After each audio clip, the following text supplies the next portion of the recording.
موت کا انسان کو علم نہیں ہے کہ کب آ جائے، اس لیے انسان کو اس بات کی یقین دہانی کر لینی چاہیے کہ وہ تین چیزوں سے محفوظ ہے۔ رسول اللہ صلی اللہ علیہ وسلم نے فرمایا، جس شخص کی روح اس کے جسم سے اس حالت میں جدا ہوئی، یعنی جس شخص کو اس حالت میں موت آئی کہ وہ تین چیزوں سے بری تھا، تو وہ جنت میں ضرور داخل ہوگا۔ ایک چیز فرمایا تکبر، دوسری خیانت، اور تیسرا قرض۔ تکبر کے بارے میں تو اللہ کے رسول صلی اللہ علیہ وسلم نے دوسری احادیث میں بیان کر رکھا ہے کہ جس کے دل میں رائی کے دانے کے برابر بھی تکبر ہوگا وہ جنت میں نہیں جائے گا۔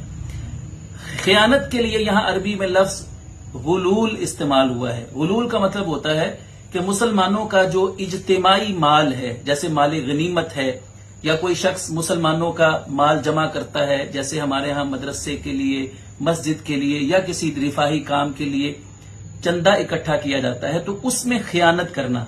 اور تیسری چیز جو ہے وہ قرض ہے۔ قرض آپ کو پتا ہے کہ شہید کا بھی معاف نہیں ہوتا ہے، تو انسان کو بہت زیادہ کوئی ایمرجنسی ہو جس کے بغیر چارہ کار ہی نہ ہو تو پھر انسان ضرورت کے تحت قرضہ لے، ورنہ انسان کو قرض سے بچنا چاہیے۔ اور اگر قرض اس نے لے رکھا ہے تو اسے اپنی زندگی میں قرض کی ادائیگی کی فکر